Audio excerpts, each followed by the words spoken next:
Well, Redemption Church, it's finally time for the building meeting. Now, some of you, the members, were just a part of a business meeting. Thank you for coming to that. Record breaker. That was a great meeting to just have so many people, and it was great to see your faces. So thank you for making time for that. But now this is opened up to everybody that calls Redemption Church home. And so thank you for making the time on this afternoon on a Sunday to just kind of learn about what's happening here, what we're looking at, all of the things that we're trying to work through. This is a long time in coming. In fact, it's been years in the making, which I'll get into in just a minute. But I really do want to start this off with prayer. And I want to do that because in all of it, more than anything else, more than finances or buildings or any of that stuff, why we're here in this community is to make much of Jesus, to make much of his gospel. We love to say that our whole mission is to be helping people to believe that life is better with Jesus. It doesn't mean that life is easier or life is more convenient, but ultimately when Jesus is at the center of life, hey, that's what really counts. That's the most important part, and that's why we're here for the good of our city, to bring Jesus to our community. And so right now I'm going to pray, and then I'm going to start walking through some stuff. And as I do so, I'm probably going to take about 30 or 35 minutes to kind of walk through a presentation. And then after that, we're going to give all the time we need, or at least a lot of space, to any questions that you might have. And so we're going to have a number on the screen that you can text to as you're starting to think of questions. And one of the things that's true about this right now is there's actually a slight delay between where I'm at in time and where you're at in time by just maybe a couple of minutes. And so as you're texting in, you know, we're a little ahead of the curve from when you're going to be texting, but don't worry, at the end of this, we'll roll back around. Scott's going to read the questions to me, and we'll be able to go from there. But right now, like I said, I want to go ahead and open in prayer, and then we're going to get underway. So go ahead and join me. Jesus, I thank you for the privilege of being not only one of the leaders at Redemption Church, but the privilege of being one of the people of Redemption Church. I thank you for the privilege of rubbing shoulders with this incredible group that has been so faithful to you in this community, so faithful to wanting to be a people that communicates your heart, your grace, and just the tone of your kingdom in our community. And so I pray for this meeting today that it will be always centered on you, that we will be seeking your very best in all that we do, and that you will give us grace and wisdom in the midst of that. So we thank you for this day, for, again, the way you love us so perfectly and unconditionally. And I pray that we are just incredibly faith-filled toward you in all of our endeavors. And so, Jesus, we look to you, we love you, and we thank you in your good and perfect name. Amen.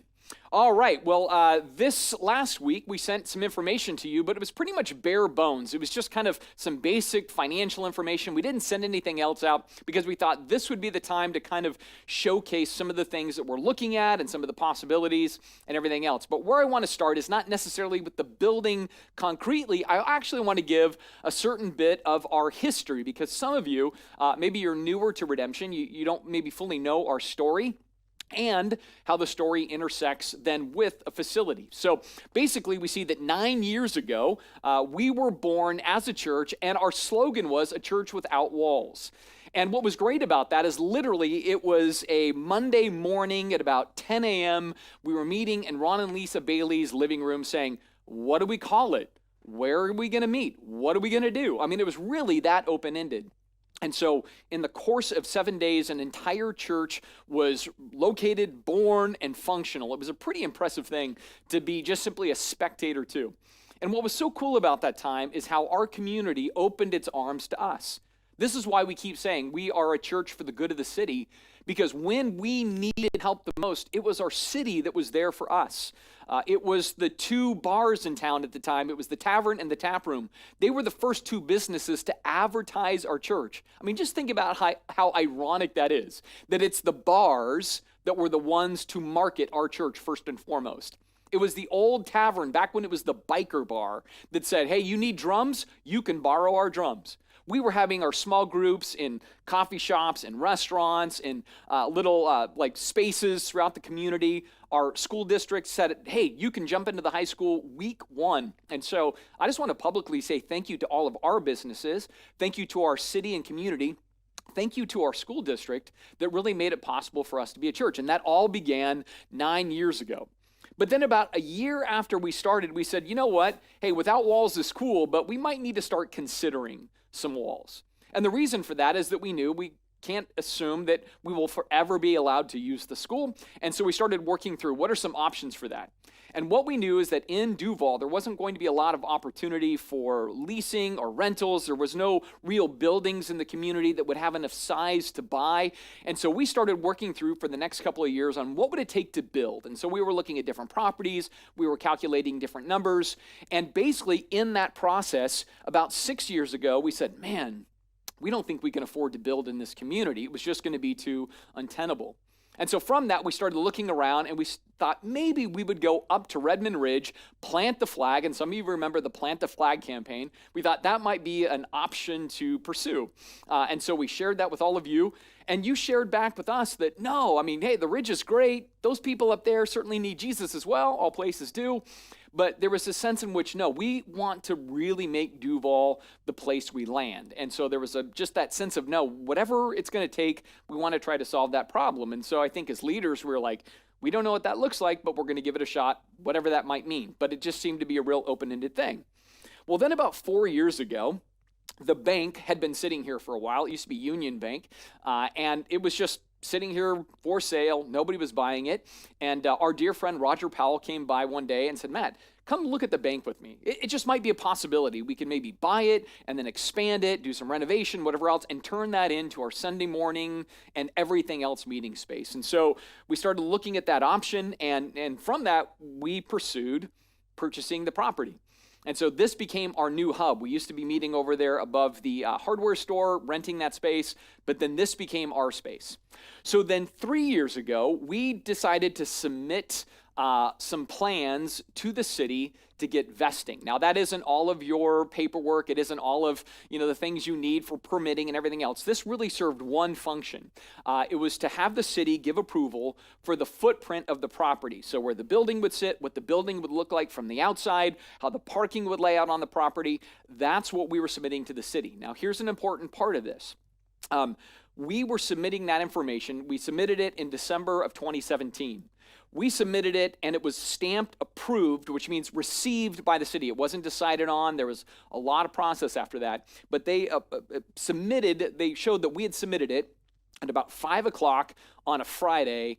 And at 6 o'clock that same Friday, the city council voted to change some of the ordinances here in the community, among those being a wetland ordinance, which directly would have impacted our property. So if we didn't get it in before that vote, all of our property, we couldn't have done anything with it because of this new ordinance. But because we got it in an hour before they voted and they approved it, that grandfathered us in for a certain amount of time.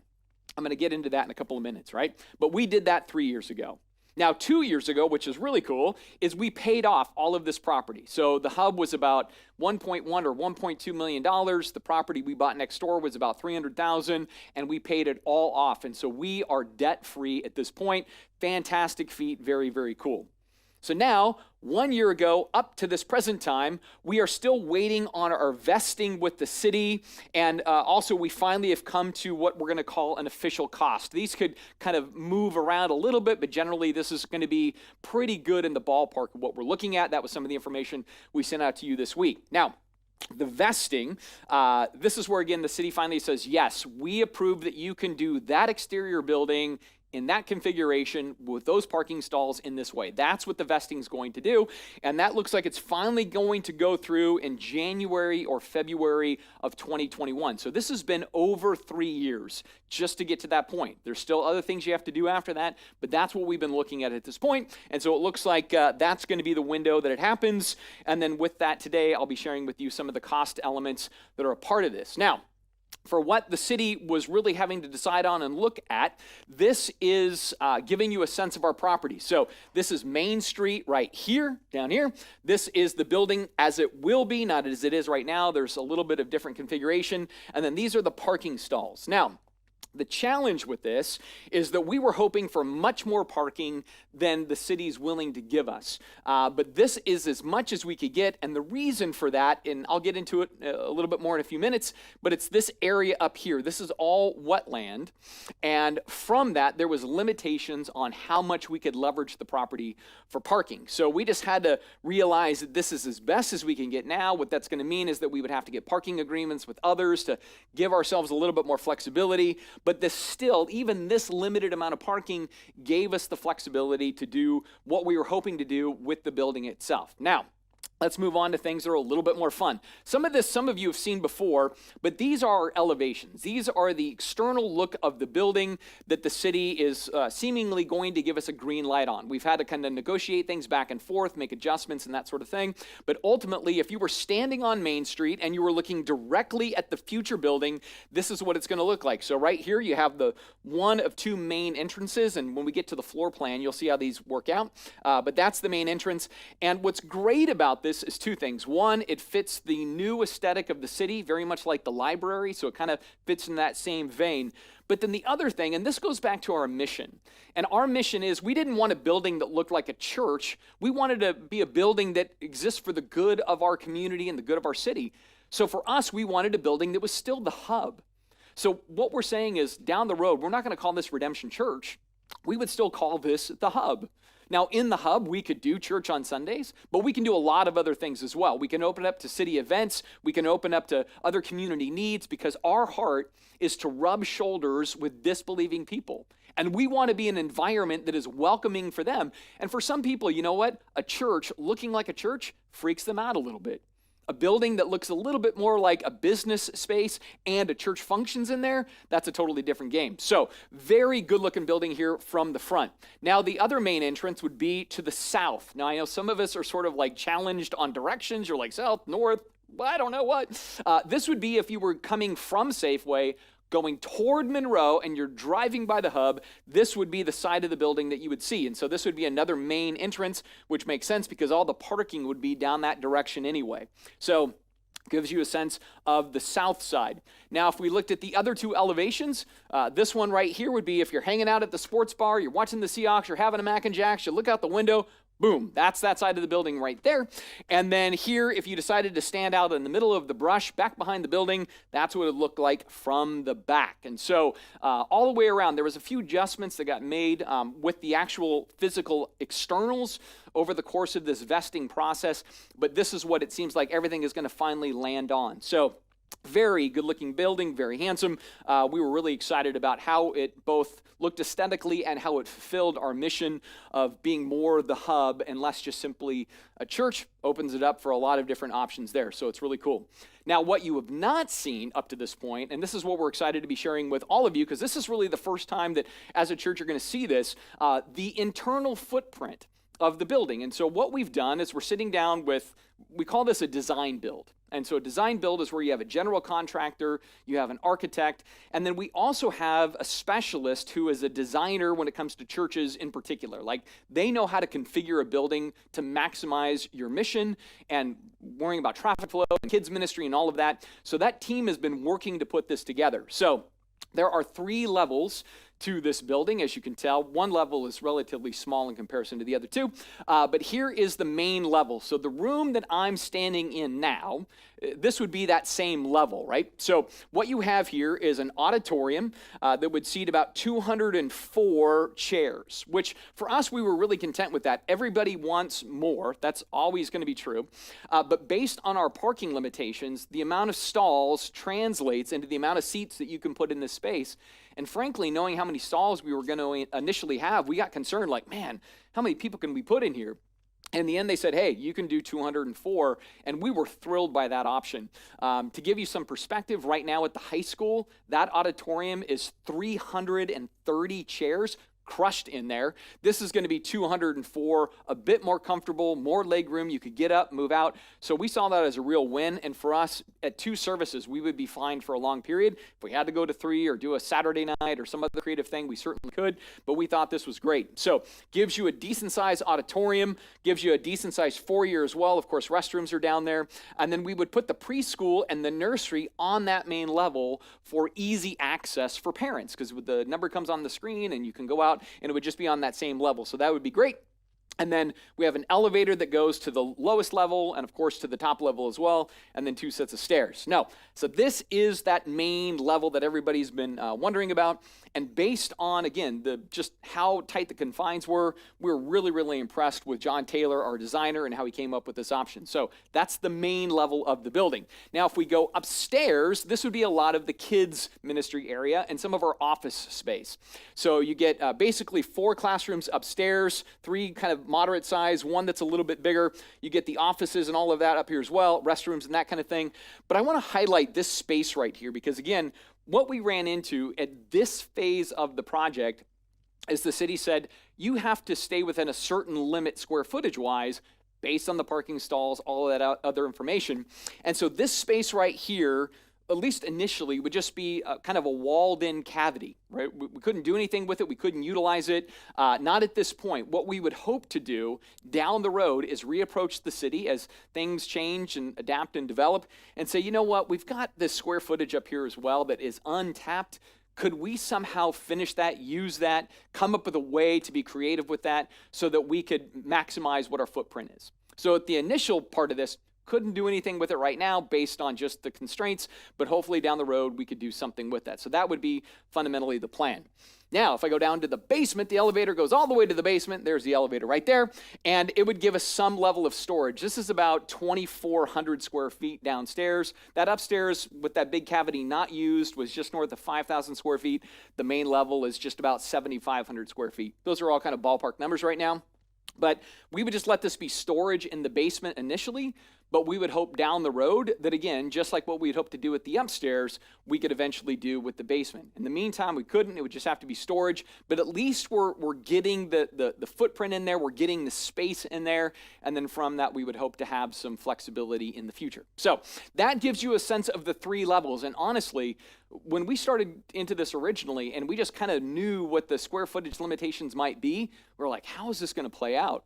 But it really has been a fantastic team that sat down and just looked at this very creatively. They've given us different iterations of what could be. There were some adjustments. We went to the city, said, hey, could we push this wall out a little bit more? Can we make this kind of change? And some things we could do, some things we couldn't.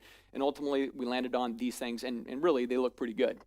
So, based on all of this, now we get into the numbers that we sent out to you this last week.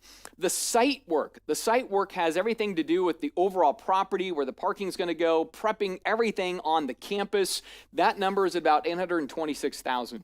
Then you have the soft costs, which are about $1.2 million.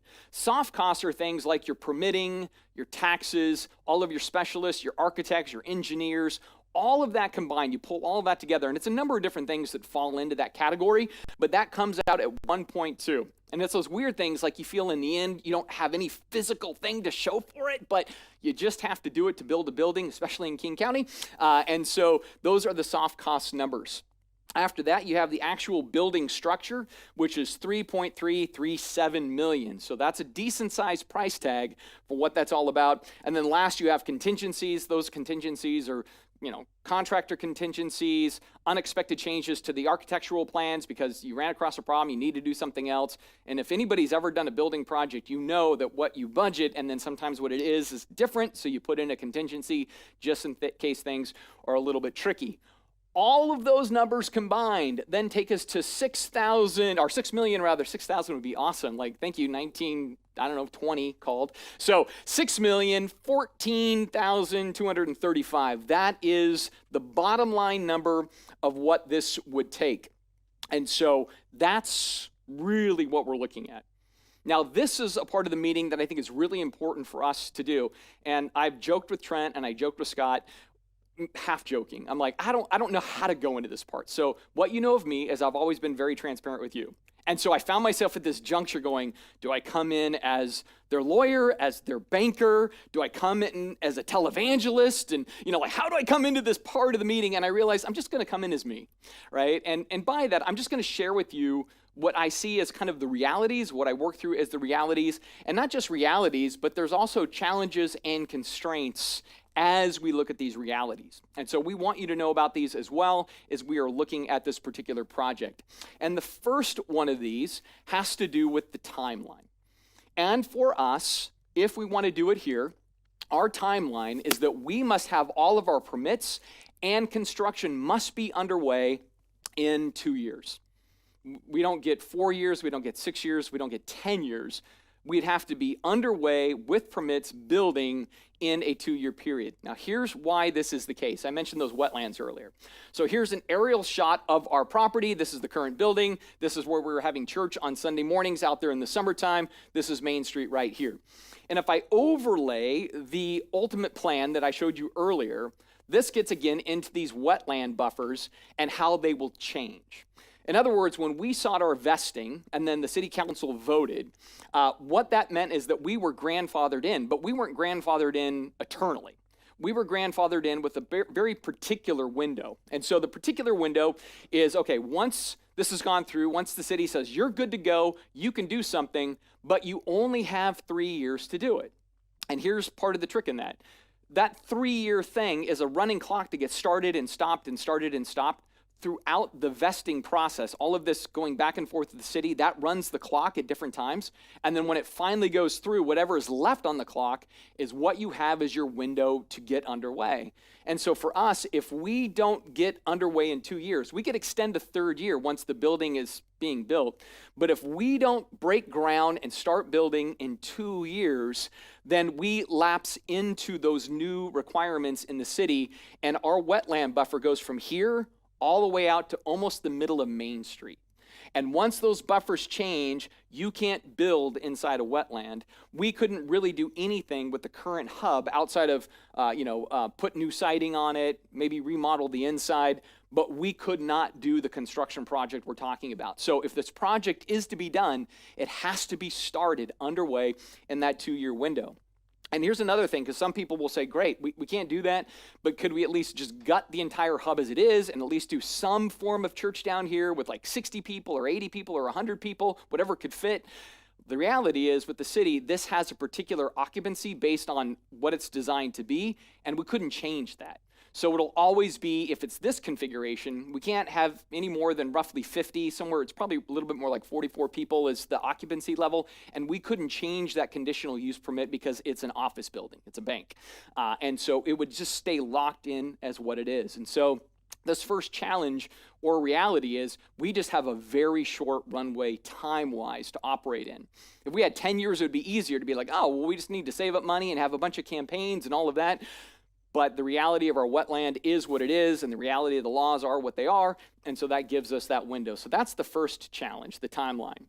The second challenge would be related to a phased project, where people would say, well, could we at least do kind of like phase 1 and get that done, and then move to phase 2, and then maybe a phase 3? Well, because of what this is kind of looking like, and the situations that are unique to this property, there's very little way that we could do a phased type project. And let me show you why again when we look at the map a little bit. There are 2 big chunks of cost to the building. Minus just the architects and all of those permitting. That's just costs that are mandatory to do the project. But there are 2 areas to this building or this project that make it kind of tricky. The first is this pink area right here, which is the parking.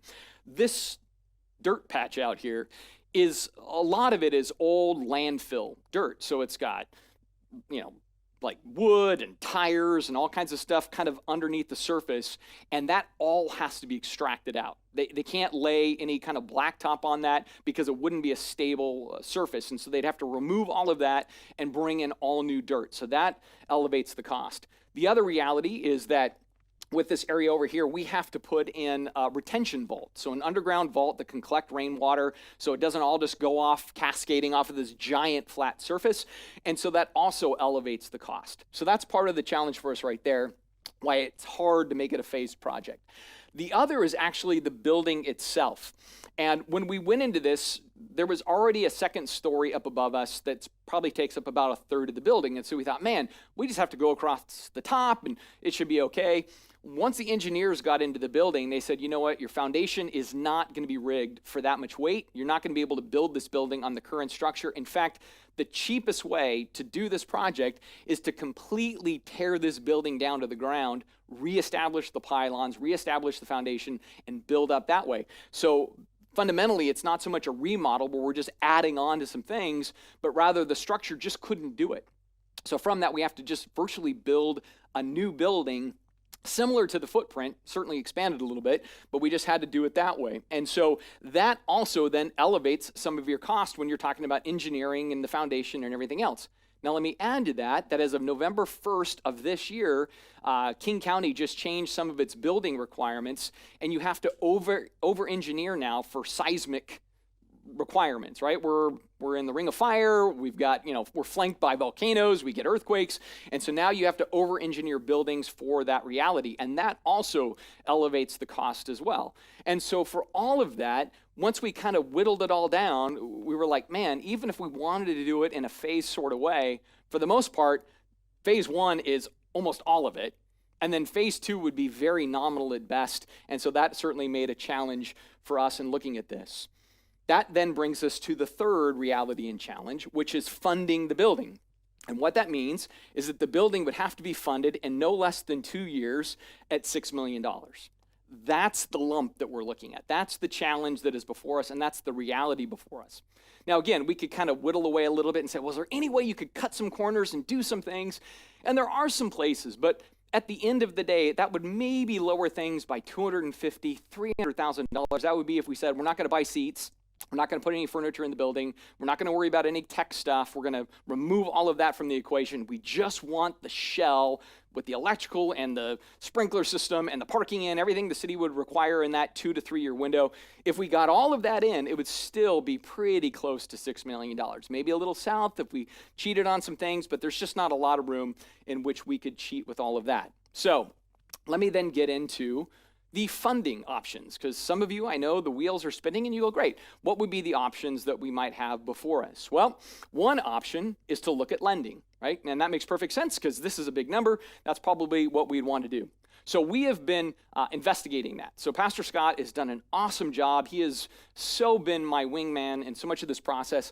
And so he has been talking with different lenders, both Christian and secular, to say, hey, what would we qualify for? What is our capacity in which to seek out a loan? And what we found is currently lenders would only lend Redemption Church somewhere between $2.5 to $3 million based on our giving trends. And I want to be, again, just super transparent. They didn't say, we would be super excited to loan you that money. What they said is, we would have to really look at the numbers more deeply to give any kind of commitment, but we would frankly be a little bit nervous about this reality. And here's why they'd be nervous.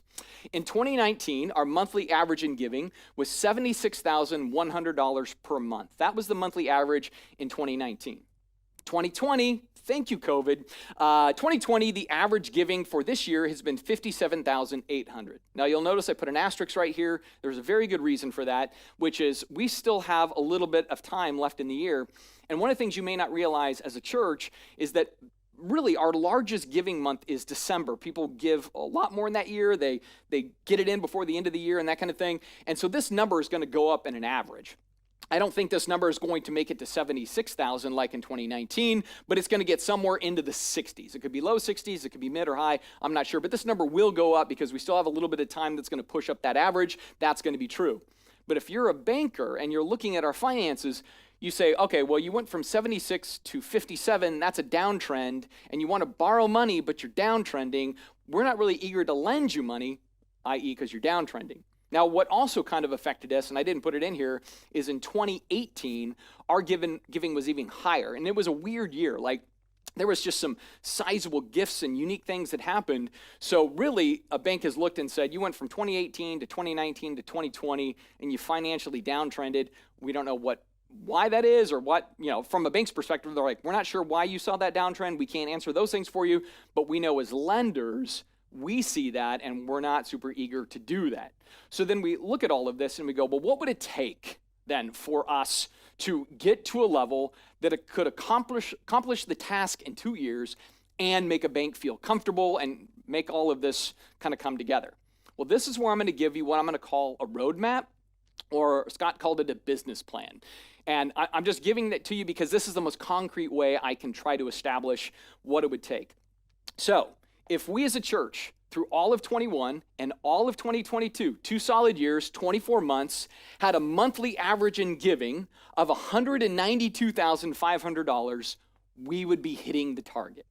In other words, we'd have to go from $57,800 on average to almost $200,000 on average every month for 24 consecutive months to get to our target. Now, here's how that begins to look for you visual types. I know for some of us, it's like it's just a bunch of numbers. I don't even know what to do with that. I've got my calculator figuring it out. This gives us a little bit more of a visual presentation of what this is all about and what the challenge is. So, again, in 2019, that was our monthly average. We'd have to increase what it used to be by a lot. In 2020, that was our average, 57.8. We'd have to increase it by even more than we would have had to in 2019 because we've seen the monthly average giving drop. So when we go over to 2021 and 2022, what it would take a couple of things. One is that we would want to show a bank that we could make our regular operating budget every month. So our regular operating budget for a healthy church is $67,500. That would show the lender that you guys are healthy, you're wired to grow, you're not going to have to sacrifice your programs, which could then sacrifice people, which then sacrifices giving. We could manage to show that we're doing that. But then also what we would have to do is bring in an additional $125,000 a month to do two things. One, to save up $3 million in 2 years, because you'd have to put half down, because they're talking about 2.5 to 3 million lending, which means we would have to put down half. It would take $125,000 a month for 2 years to get to $3 million. So that's what we would have to do. But in doing that, it would also show to the lender that we could service the loan going down the road. Because going down the road, the loan would be somewhere between $30,000 and $35,000 a month to service the monthly payment. Well, certainly if we were doing this kind of number every month for 2 years, we would be proving that we could service a number a lot lower, and so that would be relatively satisfactory. Now, I want to be clear right now. I'm not saying this is a guarantee. What I'm saying is this is what it would take to at least get into that range for a lender to be like, okay, you guys are serious, you're behind it, you're getting it, you're going to do it. So that's what it would take.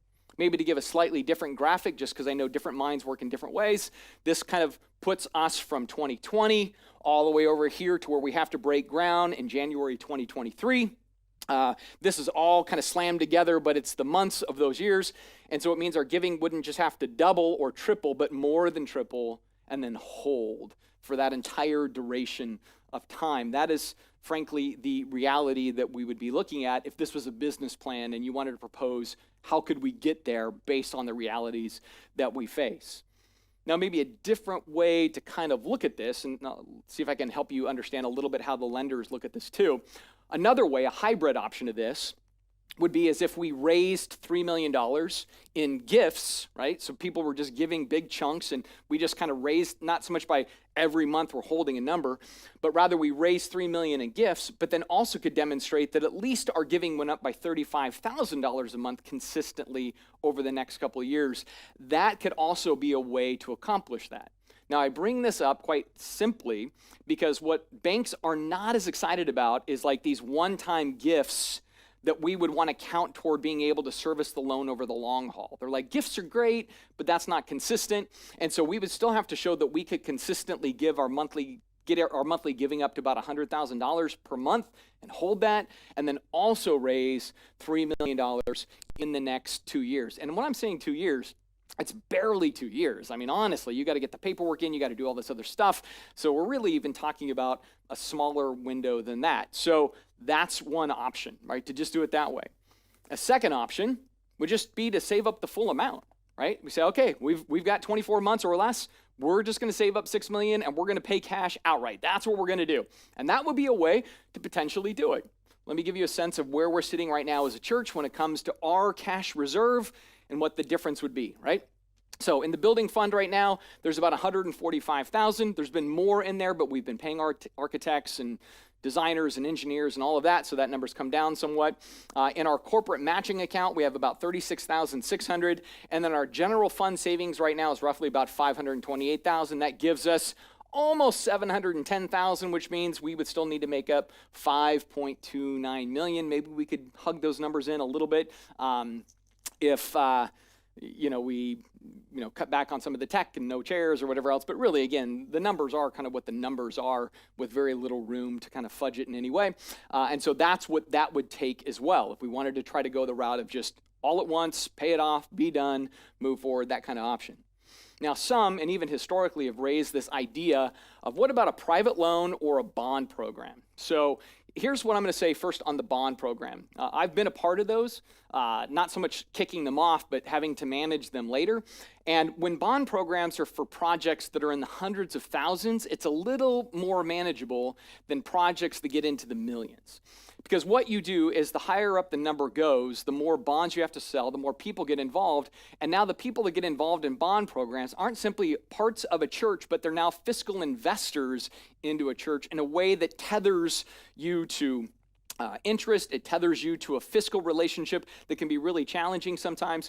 And so from that, we've really looked and said, man, there's a lot of peril that is wrought with a bond program. And so this is not necessarily a road that we'd be looking to go down in any massive scale. Now with that, that lends over to this other idea of private. If there were, for example, 1, 2, maybe 3 parties that said, you know what, we would be willing to be the lender for the church. We would be willing to come together, or 1 or 2 or 3 of us, and we would make that $6 million possible. You could use a bond scenario to make that possible. You could get an attorney to draft that, and it becomes a private lending opportunity. And what we would say as leaders is that we're open to that conversation. We're open to dialoguing with anybody that might say, you know what, we think we could do that. We might be interested in doing that. We want to negotiate terms and interest rates and all of that. But just being candid, we would be really open to that idea. And so with that, what I would say is if you're among those types of parties that might have those types of resources and you want to reach out to us, we would love to hear from you. We would love to at least have a conversation and see what's possible. Now, what we're not necessarily looking at is if you go, well, I know a guy who has a friend that has a neighbor that lives in Alaska that has another neighbor down the road that has another friend that has a cousin that might be able to do something. We don't want to go knock on strangers' doors all over trying to figure out what we could do. This would really be somebody that says, no, this is in our wheelhouse. We might have some options or solutions. That's what maybe we'd be looking at in that. And so I've shared all of this with you, just basically to let you know how we've tried to process this. Here's the other thing I want to share with you. If you said, man, okay, down there is too tough, let's just look for property elsewhere and let's build in Duval on a different property. We don't have to deal with all of the wetlands and crazy. This is actually the cheapest option in our community. If we say, no, we have to be here, we want to be here no matter what, we need to do it in Duval, this is in fact, at least at this current juncture, our cheapest option in our community because the amount of properties that are left sitting out there that would be enough to do something with are incredibly expensive as they are. Some of those are also confined by wetlands, and so you buy a property and you couldn't do anything with it because of the current codes that exist. And so for us, of all of the solutions, this would be the ultimate solution. So now I want to round third and come toward home with what I'm doing, which is to say, what's next? Well, here's what's next. The first thing is, I'm not going to panic. You shouldn't panic, right? I know less than half of everything, and I don't fully know all that God is up to. I know that Jesus is our senior pastor. I know that he started this church 9 years ago. I know he loves us even more than we love each other, and he's got some kind of plan. Now, I don't fully know what that plan is, but what I know for sure what's next is we're going to continue to be a church. We're going to continue to do our ministry to Duval and Woodinville and Monroe and, Redmond and Carnation and all the places that we're called to. We're going to keep doing those things, and so that's the first thing that's what's next. The second thing that's next is, hey, like I just said with that last scenario, if you're a person that might have resources or some option to help us in a real concrete way, we would love to have that conversation. Now, if we had 10 years to work this out or 8 years, some longer runway, man, we would just be looking at how do we do this over the long haul. But what we know is that we're very confined by time and by price in these conditions. And so we're just kind of Hail Marying like, hey, if you know something, let us know. The third thing I know is in the next couple of weeks, maybe as long as 3 or 4, it's the holidays, it's a little kind of crazy right now, but we're going to send out a survey to all of you just to get a sense of your heart and how you're seeing things. Because again, in the spirit of pure transparency, there's finite options. So this is our option for the community. And if this doesn't come together or can't come together, we'll continue to meet at the high school for as long as the district allows it. And again, we have a great relationship, so that's awesome. But we'll need to ask you, hey, if we can't do this here and we need to continue to be a church that's in the school and then uses the hub for midweek stuff, are you good with that? Or is that becoming too tiring and it's too much of a long haul? And then if so, do you want us to look for rental property outside of Duval? And do you want that to be Monroe or Woodinville or Redmond? Like, how open are you to that? Because one of the other realities is we've already been looking into some of those options too. And the rough monthly cost for leasing about 10 to 12,000 square feet is between $30,000 and $40,000, depending on where you land. It's pretty much the same price as servicing a mortgage here if we were able to put the $3 million down, right? Kind of comes out to about the same as far as what you would pay monthly for leasing that amount of square footage versus purchasing. It's just the difference is that down payment. But we're going to ask you, do you want us to look for leasing options down the road? Do you want us to stay here in Duval and just keep doing the school? Like, what are you feeling called to and led to? So I just go, man, we're going to do that. And so that's kind of one of those next steps that's going to also happen as well. But then the last thing I know for sure is no matter what, we're going to keep helping people believe that life is better with Jesus, no matter what we face. In fact, it was interesting this week, I was miserable. So I was very discouraged, very distraught. I was frustrated. I was mad at myself. I felt like I failed all of you over the years. And, it was just, I felt all the world on my shoulders. And it was Ecclesiastes and my wife. And so you already got to hear the beginning already of this, but it was Ecclesiastes and my wife was like, dude, you don't carry the world on your shoulders. Right? When there's good years, that comes from God. We learned this last week. When there's bad years, that comes from God. When there's plenty, it comes from God. When there's lack, it comes from God. God's got something for us no matter how this shapes up. We might all be standing in our new building in 3 years, blown away by what he did. We might be doing something else in 3 years, blown away by what he's up to. I don't know what he's going to be fully up to, but I know no matter what, we will continue to fulfill the mission of helping people believe that life is better with Jesus. Because what we all have said repeatedly is a church is more than a building. The church is the people of God doing what they're called to do in effective and powerful ways, and they're not deterred by the challenges that they face.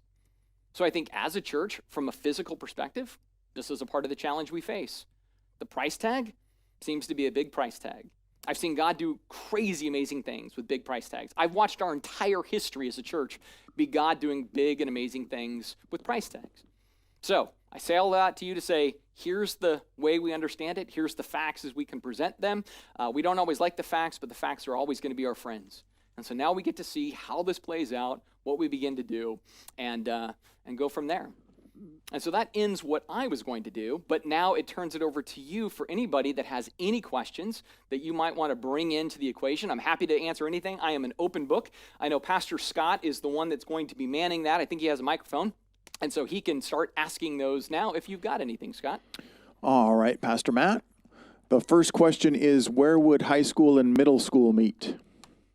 I might need clarity on that question. In other words, with the new building or the current building? I believe that's a new building. So with the new building, one of the great things about the auditorium is we're not bolting those seats to the ground. So we can take some of those seats out and create space. And so for high school and middle school, you've actually got a couple of different options. One is you could use the main sanctuary area. We would just have to stack the chairs if they're going to play games or whatever else. And so that's option A. Option B is the foyer's pretty decent size too. So we could do some things there. And then the third part is the classrooms upstairs. One of those classrooms is pretty decent size as well. And so if you wanted to create a little bit more of a quaint space or whatever else, you could leverage that in addition to those other spaces. And so this would give us actually a lot more flexibility than the current hub, because right now we're pretty much limited to 2 bigger rooms. This would actually give us foyer, big sanctuary space, and those upstairs classes as well. So that would be a lot more option for us.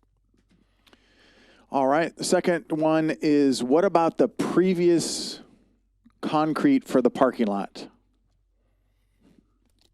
The previous concrete for the parking lot. I might need some clarification on that question. The previous concrete for the parking lot.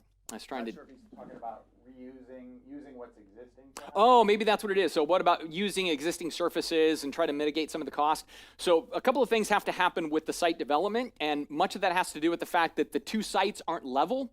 And then when we remove all of the dirt on the other site, that changes certain things. And then this space out here, what part of the requirements, in fact, I'll give you an example. If you've been to Monroe and you've been there right at the intersection of like 203 and Main Street, if you've ever walked on those sidewalks, you'll notice that they're really different. They're kind of semi-pervious.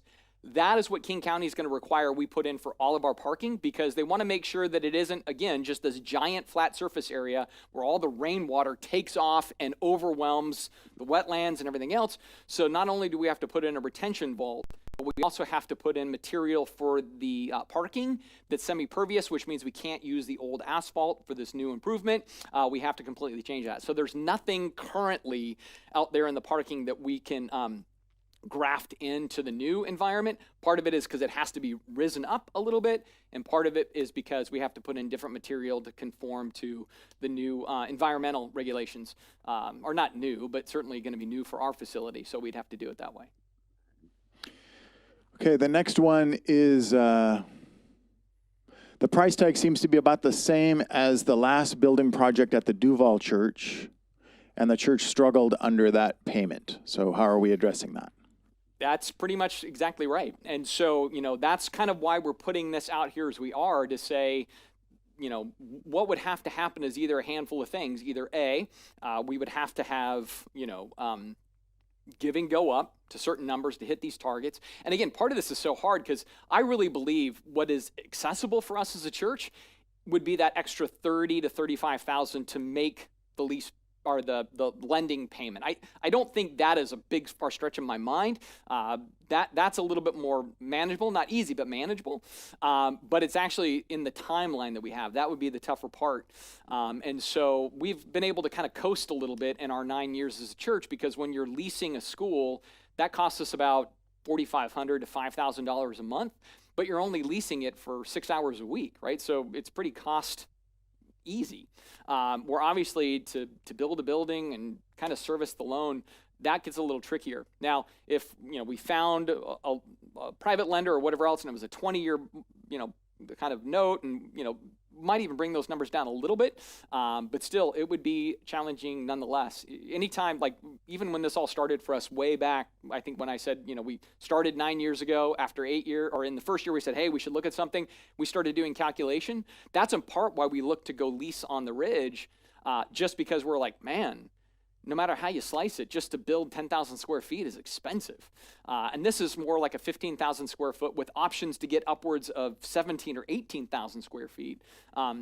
But still, it would be costly, which is why we would have to get half that money down, because part of it is back at Duval Church, we were carrying a loan for $4.8 million. If we came in with the $3 million we'd be talking about a $3 million loan, not a 4.8. So again, it brings it down in the management of what it would cost. So, but that's just, again, kind of the raw numbers of what it would take to build here in Duval.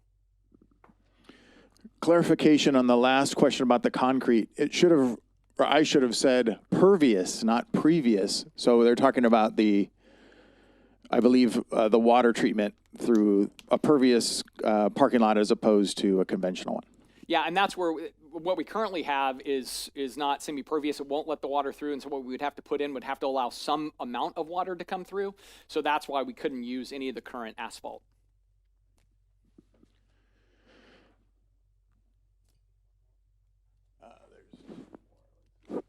There's a couple more, it looks like, rolling in. We're doing this very interesting. So Scott's in another room, and then I'm here, and I'm looking at you, unless I'm looking at Scott, and then he's talking on a microphone. So here's how this works in this area.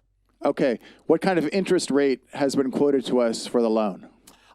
Anywhere between roughly like 4.2. Well, actually, I take that back. Scott, do you have those numbers that you sent to me? I know I sent that out to the elders this morning in an email, because it kind of varied by different things. So if it was, a 15-year, a 20-year, but it seemed to be anywhere from 4% to 6%. Does that sound right to you? I think it went up to 6.5. Oh, 6.5. Okay, so anywhere between 4% and 6.5%. And that just was dependent on amount of years, all those kinds of things. And then, of course, we know that an interest rate is one thing today and it's different tomorrow, and it might be different 2 years from now. And all of those are kind of factored in, as much as we're talking about the cost of the building today, but that's why we have that contingency in there of $640,000. Part of that contingency is saying what it costs to build today may be different than what it costs when you break ground in 2 years. So all of that could flex too, right? Both the interest rates and maybe the bottom line cost. And also, you might mention that interest rates for commercial lending are always higher than Right. Scott just reminded me of that too. The other thing you want to remember is that interest rates for commercial are different than residential. So right now we're all like running out and refinancing our houses because we're like, this is amazing, it's so low. But commercial real estate is always higher, and that would be the case here. So higher numbers, somewhere between 4 to 6.5, And then it's always dependent on the amount of years you're going to do the loan for. Which space could be used for large group gatherings like women's Bible study? Again, there's going to be two options for that. One is going to be if we just say, hey, after Sunday, we take those chairs and we put them up against the wall stacked and we just configure the worship space for those meetings. And then the other is one of those classrooms upstairs that's relatively large. That would be another location for women's. What we would really honestly hope in the future is that we can maximize that giant cavity above the sanctuary to be some bigger spaces as well, to give us a lot more flexibility on people, and then maybe even move like the offices down to the basement in time. But this is where, again, these ideas of, your occupancy is based on your parking stalls and all of that, and that's where it limited being able to, like I said, take advantage of especially that upstairs space. And there's kind of the thing that we would hope we at least be able to kind of jump on that at some point down the line. Based on just conditions beginning to shape and change or get a little bit of an in to make those adaptations.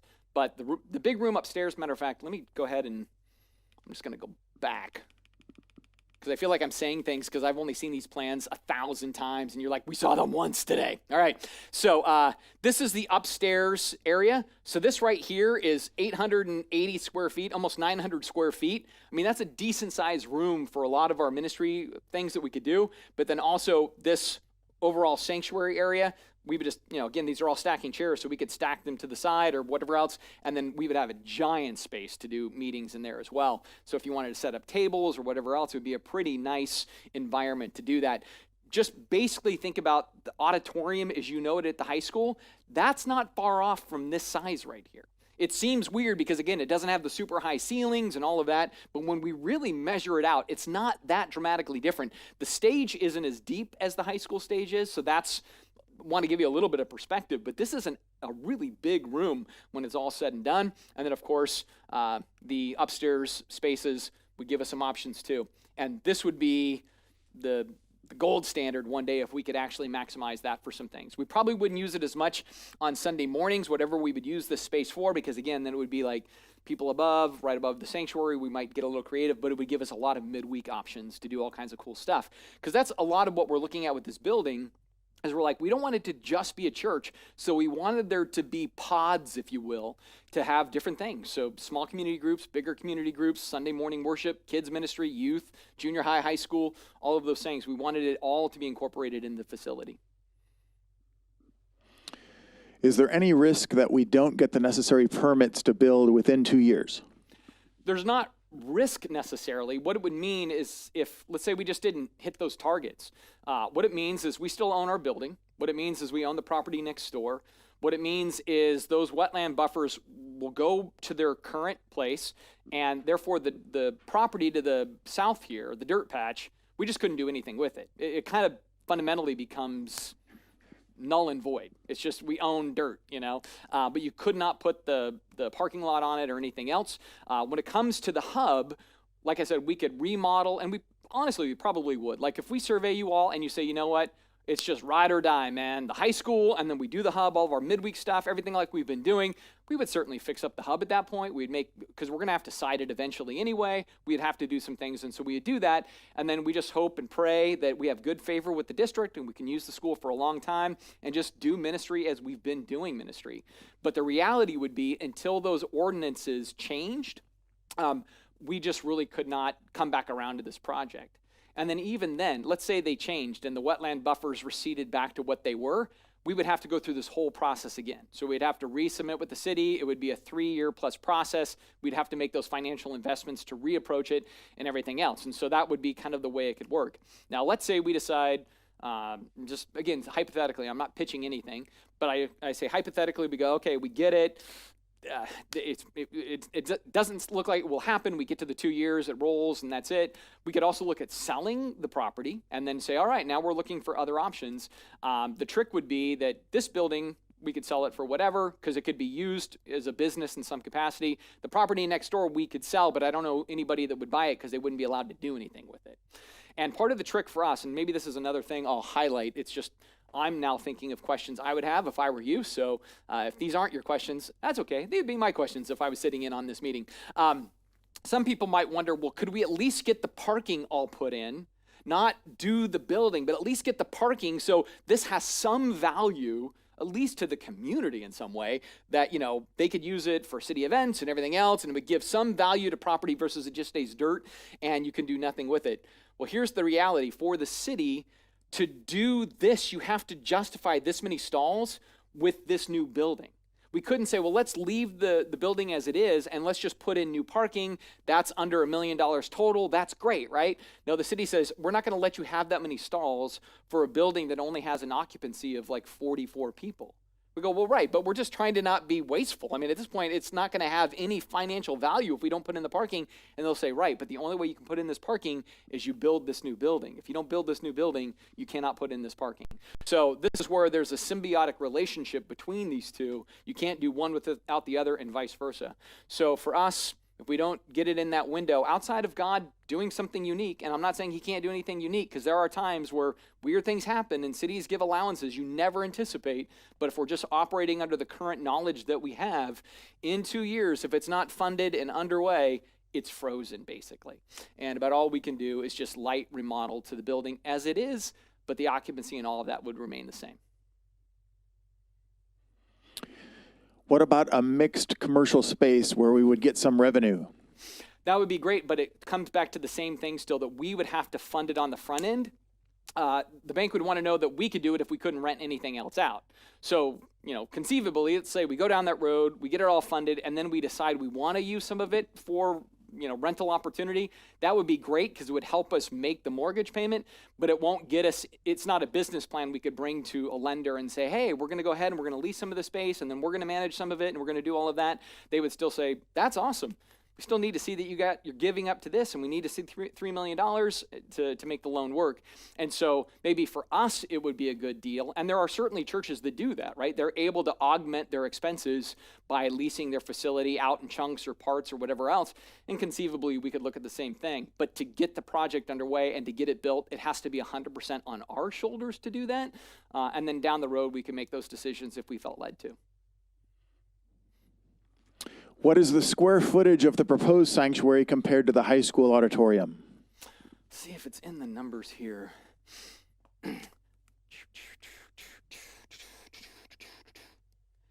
Seeing if it actually had this in this right now. It doesn't. And that's where I kind of give that sense of overlay. Like if you picture that sanctuary, or you picture the high school auditorium now, this is actually really close to the same size. It's not going to feel the same way, again, because the ceilings aren't as high, and it's not going to feel necessarily the same way because the stage is not as deep. It doesn't have this big, giant opening that you're looking at a stage. But from the perspective of seating, if we took the seating of the high school, right, jammed all together, those little tight seats and everything else, we could get probably 300 of those into this space.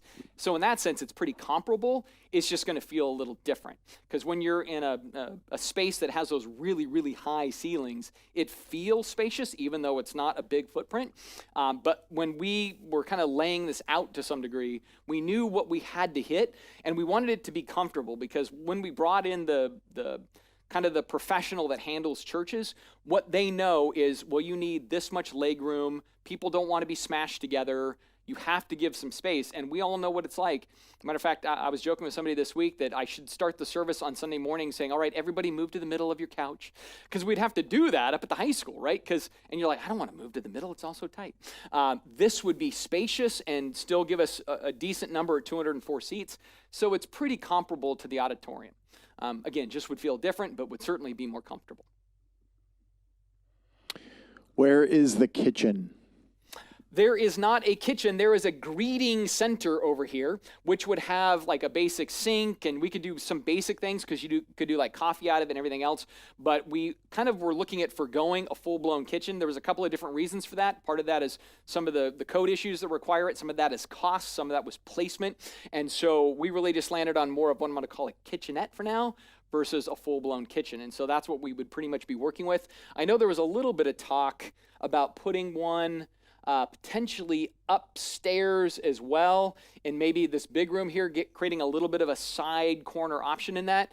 We didn't land on that matter-of-factly at this point, but it was sort of an option for the upstairs. But certainly this area down here would be offering that in the main level at the foyer. Have you decided upon a date as to when a decision on the go-forward plan needs to be made?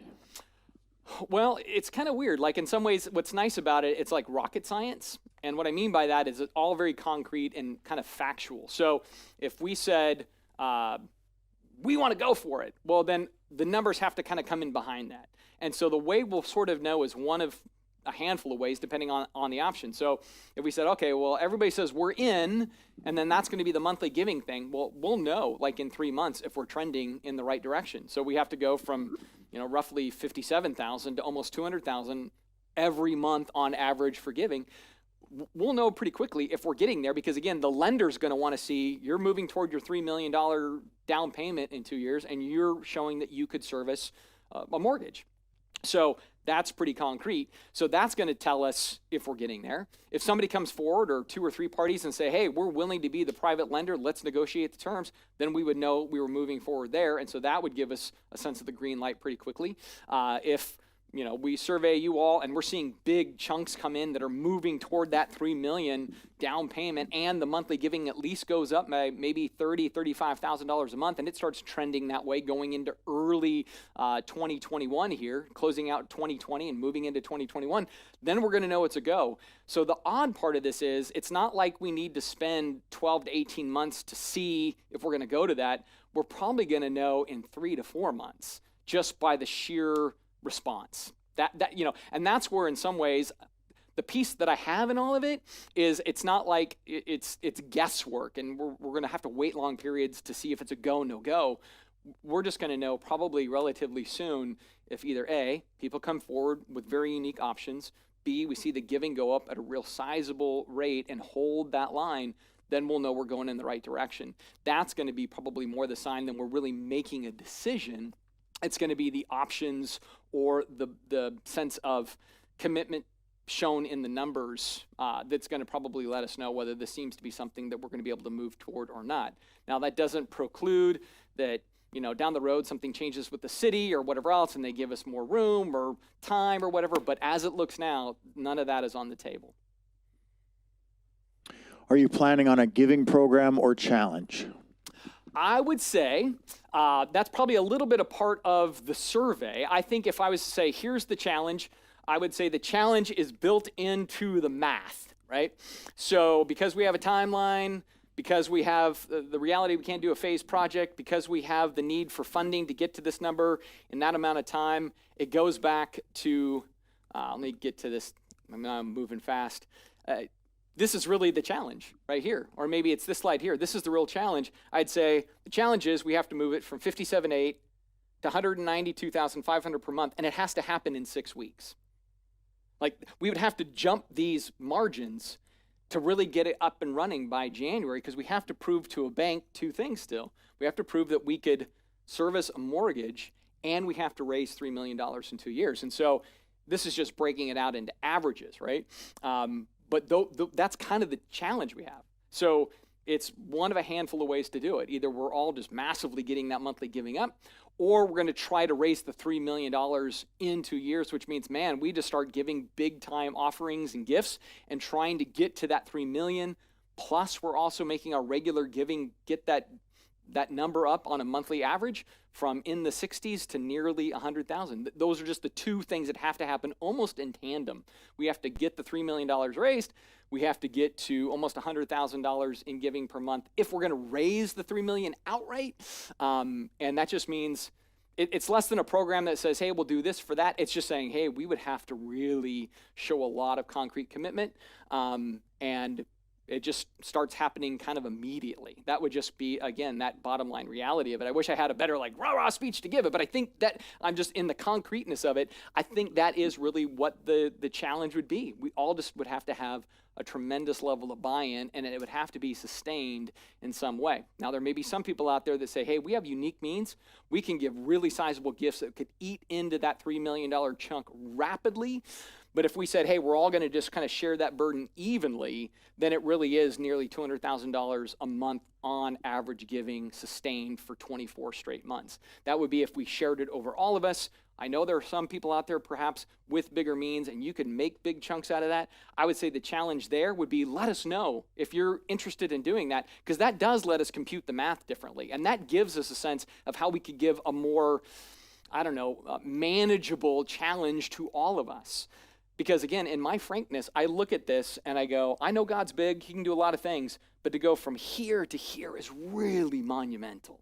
It's really monumental of a church of our size, because I already think you all are generous. That's the thing that's so hard in coming into a meeting like this. I'm like, we have a generous people and a generous church, and we all know we could be somewhat more generous, but you're already a very generous people. So I look at all of this and go, this is going to have to somehow be a God solution, or maybe people with unique means can be a part of that solution and make it manageable for the rest of us to kind of carry some of the load. But that would be kind of in my mind what it would fundamentally come down to. So I'm going to put you on the spot for a minute, Scott, but I don't know if I'm missing something in that or if I could communicate that better, because I'm just, I appreciate that. Thank you. So we just have one remaining question, and it's one that I'm going to answer as yes. It says, can you please send pictures of the elevations and the floor plans in an email? And I will do that before tomorrow morning. Yeah, matter of fact, we'll do a couple of things. So if you know of people that didn't get a chance to watch this, why don't we go ahead and put a link to this video in that email, as well as sending the elevations and the floor plan.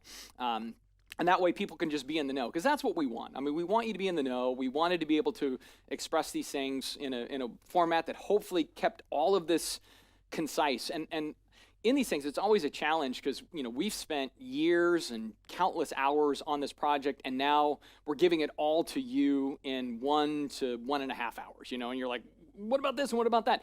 There may be a lot of questions you have after this presentation. Please reach out. We would love to answer those questions. If you send those emails to my personal address, I will warn you in advance, I will send you an audio reply. This is my methodology. I always send audio replies, so you will get your own personal podcast if you send me questions. But I love your questions. I want to be as helpful as I can to answering those things. I know the same with all of our leaders. They would be more than happy to answer these things, because we just want to be, again, forthright, and we want to share our heart. And if I share my heart in any way with all of you, here's where I'm at in all of it. I do look and I go, this is going to be some God thing. If it comes together, it's going to be because God does a very unique thing in this context. And he's done it before, and he does it to teach me that my faith needs to grow. Because if there's anything you know about me and God knows about me, is I use my pessimism sometimes to protect myself. And then God every time wants to teach me a lesson and say, Matt, you need to grow. So I have no doubt that God may want to do a lot of growing in my life in this whole thing. I have no doubt of that. The other thing I'll be completely honest with you with is this whole building. Let me go back to the actual structure here for a second. Let me get to one of the elevations. Let's just look at the front. I love this. This is rad. Like, honestly, when I first saw this and I saw the footprint and everything else for what we're trying to do, I'm like, man, this would be the coolest thing. I could be so excited about this. And that's part of what makes it so challenging. I go, I think this is awesome. I think it could be great for our community. I think from this, there would be a lot of awesome ways we could do ministry, reach out to our city. It's super cool, right? And that's my heart. I think it's super cool, right? Now it's just looking at the realities and the challenges and the timeline and saying, okay, it's going to have to be some very unique thing that God does, I think, to pull this all together. Not ruling it out. I'm just saying I think it'll have to be a very unique thing. And so part of that is seeing what God does. And the other is we'll know relatively soon, I think, if it's going to seem to shape up or not. It's either going to be, like I said, people coming forward with very unique opportunities for us, or just very unique gifts that fill in gaps big, fast. And then it's really motivating the rest of us to get those other numbers up on an average basis. And so I'm waiting to see what God does. And if he has something completely different in mind, I'm excited to see what that is too, right? I don't want to pre-decide that God can only do things in the way that I envisioned the future to be, because I found oftentimes God's got better plans than what I envision, and I just need to be open and submissive to those things. So that's where I'm coming from. Also, maybe one last thing before I maybe wrap up, because we don't have any more questions at this point. It's just we want to say we love you guys. And this is off building for a minute and just now the authenticity of your pastors. We love you and we miss you. Oftentimes what we're trying to do in all of this is to encourage, not grumble, not share that, this is a unique time for us even as pastors, as we're not seeing people on a regular basis. We're not meeting corporately in the way we used to. And it's been certainly at times very, very hard for all of us in the leadership side, simply because we love you and we miss you. And oddly enough, it's again that Ecclesiastes thing of all of the times that we would now be coming with this information. It's like, really, Jesus, it's in the midst of COVID when we have to do it online and we can't meet together. And it's got this whole weird dynamic. And then I'm just reminded of the fact that God says, yep, this is exactly the time I wanted this to happen. I wanted this to finally get passed with the city 3 years later in these conditions, under these, kind of weird norms. And trust me. He's saying, just trust me in all of that. And so I guess that's what we get to do. We get to trust him. We got to watch, wait, and see, but we sure miss you. And we are eager to be able to regather together again. But in the meantime, we will keep slugging it out in the virtual world and then looking toward maybe even a little bit of a Christmas Eve out on the lot kind of option. We'll be hopefully watching what the requirements are and make that happen, and we'll keep you apprised of that as well. So that is going to conclude my half of things. But with that, just a reminder, if you have further questions, please reach out to us. If you have very unique solutions, please reach out to us. And then other than that, I'm going to go ahead and pray, and then we're going to call it a night. And hopefully you can enjoy your family and friends and have a great Thanksgiving week. So let's go ahead and pray together. Jesus, we are trusting you, and we know that it's really in things like this, the good thing is it's beyond our human capacity. And that's maybe a really great place to be. We can't boast or brag. It's going to be all of you. And so we are looking to you to give us wisdom and leadership and guidance and sensitivity to things. If your desire is for this to be the future, we want it. I love what Pastor Scott says. If Jesus wants it, he's going to do it. And if he doesn't want it, we don't want it either. And that's so true. We want what you want. And so help us to be pliable and sensitive to you. Help us to hear your voice in our life. And whatever you want to do with us, we are eager to be your servants, because that's in fact what we are.